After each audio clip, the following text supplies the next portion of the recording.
प्रिय विद्यार्थियों, तो आपको ध्यान है हम लोग चाइल्ड डेवलपमेंट एंड पेडागोजी बाल विकास एवं शिक्षा शास्त्र के टॉपिक में हम अभी मनोवैज्ञानिक की श्रृंखला में ब्लूम को देख रहे हैं, जिसमें ब्लूम्स टैक्सोनॉमी बहुत महत्वपूर्ण है। जो जेबीटी बीएड कर रहे हैं उनके लिए भी उनके जो कोर्स हैं वो, और साथ साथ आगे जो एग्ज़ाम देंगे सी-टेट, एच-टेट, रीट का, दिल्ली पीआरटी का, चंडीगढ़ का, बहुत ही महत्वपूर्ण है ये उत्तर प्रदेश, उत्तराखंड, बिहार या अन्य राज्यों के लिए भी। तो ध्यान से इसको करें क्योंकि इसके ऊपर हर सब्जेक्ट निर्भर है आपका टीचिंग वाला, तो ये बहुत महत्वपूर्ण है। तो आपको ध्यान में हो, हम लोग पीछे देखे थे कि ब्लूम्स के टैक्सोनॉमी के अकॉर्डिंग बिहेवियर के 3 एस्पेक्ट या डोमेन बताए गए हैं। ज्ञानात्मक अर्थात कॉग्निटिव, भावात्मक अफेक्टिव, क्रियात्मक कोनेटिव या फिर साइकोमोटर। ये आपको ध्यान देना है। तो बिहेवियर के 3 एस्पेक्ट हैं, तो इसीलिए जो इंस्ट्रक्शनल ऑब्जेक्टिव्स हैं, अनुदेशनात्मक उद्देश्य हैं या शिक्षण के उद्देश्य, उनके भी यही 3 उद्देश्य हैं: ज्ञानात्मक उद्देश्य, भावात्मक उद्देश्य, क्रियात्मक उद्देश्य। मेरे ख्याल से आप सबका ये पॉइंट बिल्कुल हुआ क्लियर कि इंस्ट्रक्शनल ऑब्जेक्टिव्स क्या है। ये इंग्लिश की, हिंदी की, जो आपका सी-टेट में 15 नंबर का आएगा, क्वेश्चंस आएंगे आपको इंग्लिश के, पेडागोजी के, वहाँ के लिए भी बहुत इंपॉर्टेंट है ये। और ठीक से समझ जाएंगे तो फिर जब हम क्वेश्चन का अभ्यास कराएंगे तो आप कर पाएंगे। Instructional objectives, those objectives of teaching which are attainable in a particular classroom teaching is known as instructional objectives। शिक्षण के उन उद्देश्यों को जिनको एक अध्यापक अपने कक्षा कक्ष शिक्षण के दौरान एक निश्चित समयावधि में प्राप्त कर सकता है।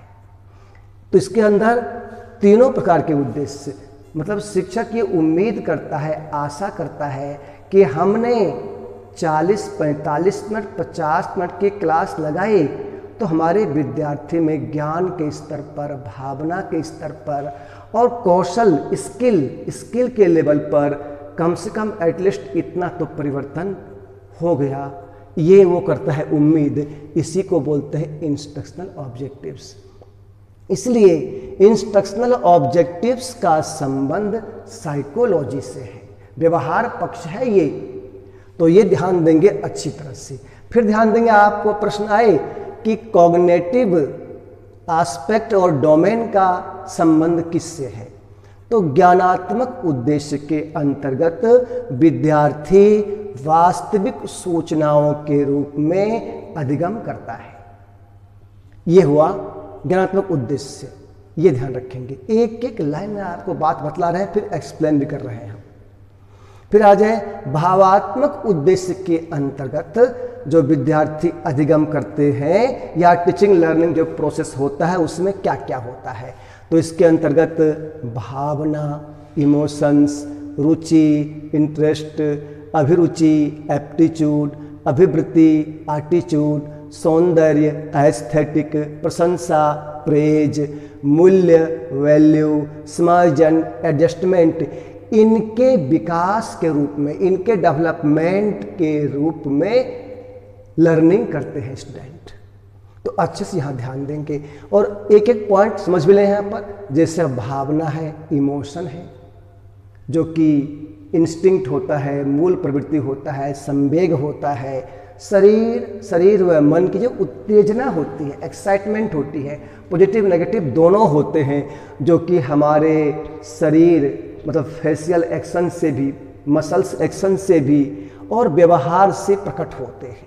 तो भावना। रुचि व्यक्ति विशेष, वस्तु विशेष, स्थान विशेष, घटना विशेष के प्रति व्यक्ति के आकर्षण अनाकर्षण को करता है प्रकट। और टीचिंग लर्निंग में इसका बहुत इंपॉर्टेंट है।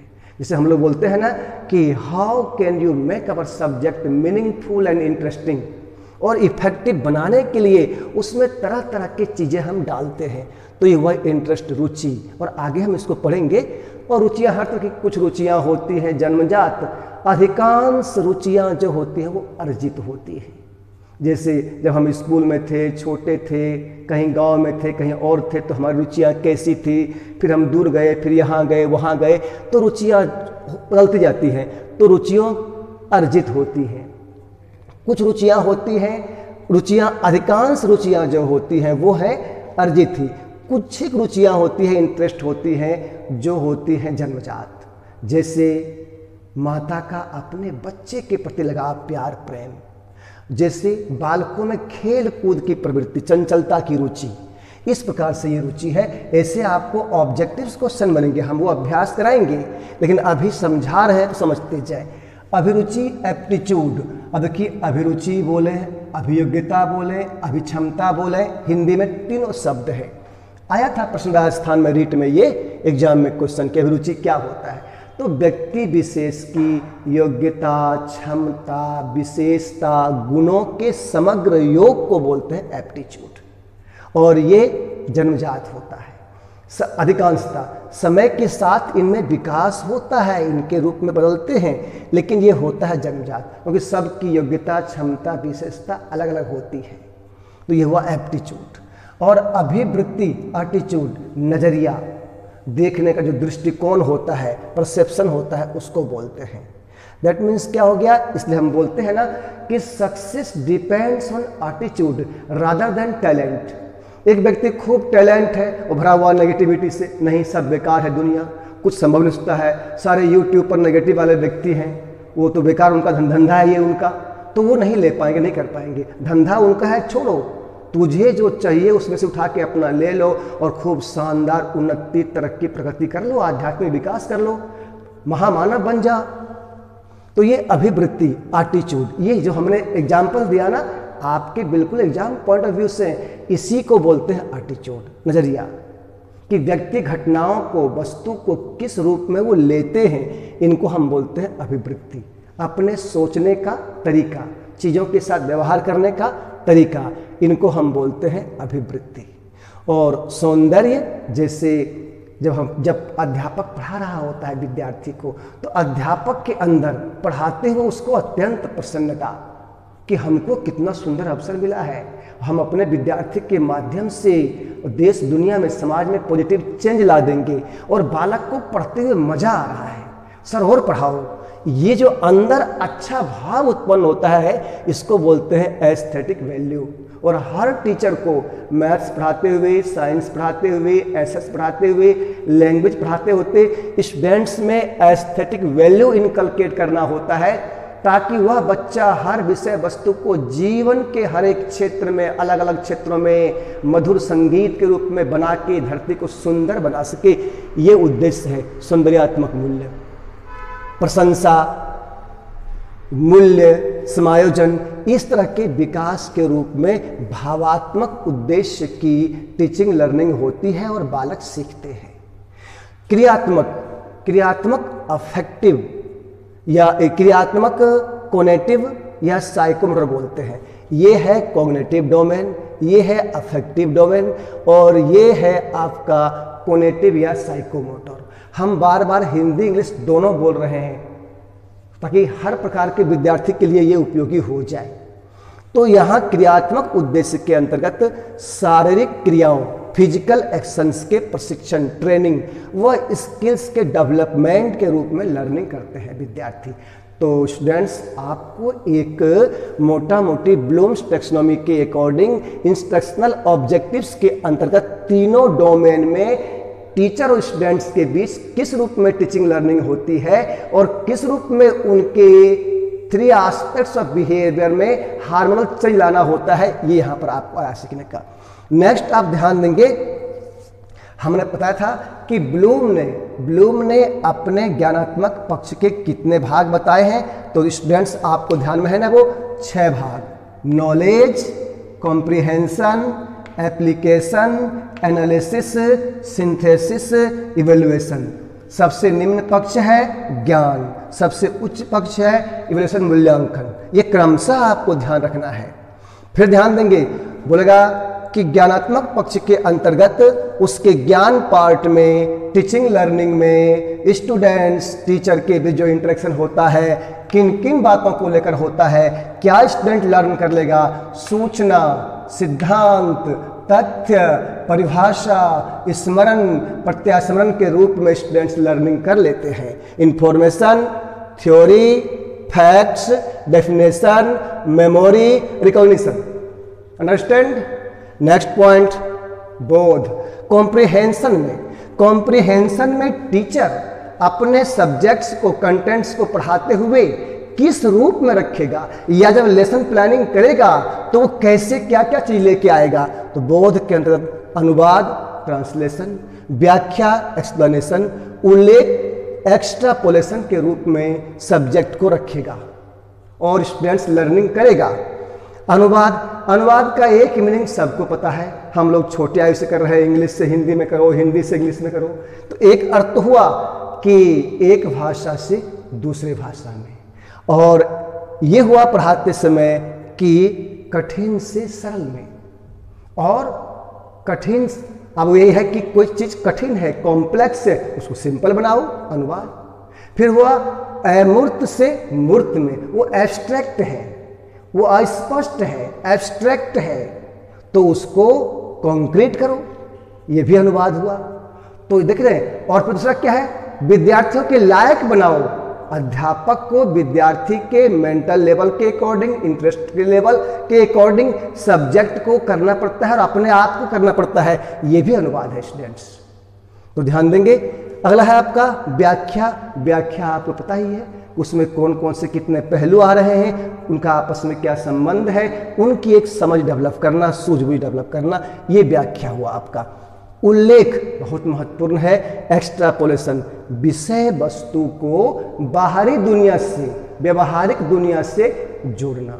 और आपको ध्यान में हो, NCF 2005 जिसका डेवलपमेंट NCERT ने किया है, और NCERT के हर बुक में शुरुआत में ही दिया हुआ है, NCF 2005 में विषय वस्तु को बाहरी दुनिया से जोड़ने के लिए बताया गया है। आगे हम पढ़ेंगे NCF को, वहां इसका और स्पष्ट करेंगे। तो ये बोध में हुआ।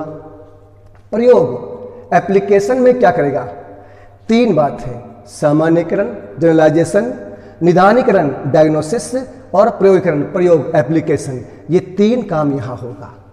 जब आप समझ गए, स्टूडेंट समझ जाता है, तो वो अपने तरह से विषय वस्तु को जोड़ सकता है, प्रकट कर सकता है। इसको बोलते हैं सामान्यकरण। एक आइडिया लगा लेता है, अच्छा इस प्रकार से ये फॉर्मूला होता है यूज, अच्छा इसके बारे में ये है, इसको बोलते हैं सामान्यकरण। और वह फिर अपने तरीके से काम कर सकता है। इससे उसका निदान होता है, अर्थात चलता है पता कि अपनी कमजोरियां क्या है, दोनों को, अध्यापक को भी, विद्यार्थी को भी। इसको बोलते हैं निदानीकरण। और जब ऐसा होता है, सामान्यकरण की क्षमता हुई और उसका निदान भी आ गया, तो वह विषय वस्तु को प्रयोग करने में, यूज करने में समर्थ होता है। नेक्स्ट पॉइंट है विश्लेषण। विश्लेषण, एनालिसिस, जिसको बोलते हैं डिसइंटीग्रेशन ऑफ नॉलेज, ज्ञान का विखंडन। दैट मीन्स विषय वस्तु को छोटे छोटे भागों में, बिंदुओं में बांट करके स्टूडेंट्स के समक्ष रखना, समझाना, बताना, इसको बोलते हैं विश्लेषण। इसमें तीन बातें होती हैं। तत्वों का, तत्व मतलब कंटेंट्स, सब्जेक्ट मैटर, तत्वों का विश्लेषण कि भाई हमारे कंटेंट्स क्या क्या है, उनके पार्ट्स कौन कौन से हैं, और उनके बीच संबंधों का विश्लेषण, उनके रिलेशंस आपस में कैसे जुड़े हुए हैं। जैसे आप पर्यावरण की बताते हैं उनको कि भाई पर्यावरण एक सब्जेक्ट है, विषय वस्तु है, उसमें क्या क्या आएगा, उसके बायोटिक, अबायोटिक, जैविक पक्ष, अजैविक पक्ष क्या है, उनके बीच संबंध क्या है, फिर उनका सिद्धांत क्या है, that means function, working system क्या है उनका। इन तीनों का हम करते हैं विश्लेषण में। सबका आपको एग्जाम्पल देंगे, हम क्वेश्चन बनाएंगे। और अगला संश्लेषण, सिंथेसिस, अर्थात ये तो था ज्ञान का विखंडन और ये है ज्ञान का समन्वय। Integration of knowledge is known as synthesis, ज्ञान के समन्वय को बोलते हैं। और ये जब यहाँ ज्ञान, बोध, प्रयोग, विश्लेषण ये सब टीचर देते हुए टीचिंग लर्निंग में इसका सबका यूज करते यहाँ पहुँचते हैं, तो यहाँ विद्यार्थी के अंदर मौलिक शक्ति का विकास होता है और उनकी सृजनात्मकता अर्थात क्रिएटिविटी, रचनात्मकता, कंस्ट्रक्टिविटी उभर कर सामने आती है। तो ऐसे भी आ जाए कि ज्ञानात्मक पक्ष के किस पक्ष में अगर उससे पहले वाले पक्ष का सही प्रयोग हुआ है तो किस स्टेज पर आकर विद्यार्थी की क्रिएटिविटी, उसकी कंस्ट्रक्टिविटी उभर कर सामने आती है, उनका ब्रेन स्टॉर्मिंग होता है। तो यहाँ पर टीचर नवीन संप्रेषण, new communication, new planning, new suggestions और एब्स्ट्रैक्ट कोरिलेशनशिप के माध्यम से सब्जेक्ट मैटर को प्रस्तुत करता है, जिससे स्टूडेंट्स का ब्रेन स्टॉर्मिंग होता है, उनके पास नए नए आइडिया आते हैं और उनके अंदर की क्रिएटिविटी, कंस्ट्रक्टिविटी निकल कर बाहर आती है। स्टूडेंट्स को बाध्य कर देता है टीचर, इस पॉइंट पर के बाध्य करता है कि तुझे अपनी शक्ति बाहर निकालना होगा और वो फिर नया चीज निकालता है, मौलिक चीज निकालता है। तो ये संश्लेषण हुआ। और छठा और अंतिम है मूल्यांकन, जो कि बहुत महत्वपूर्ण है। इसमें मूल्यांकन के पक्ष को हम लोग विस्तार से आगे पढ़ने वाले हैं।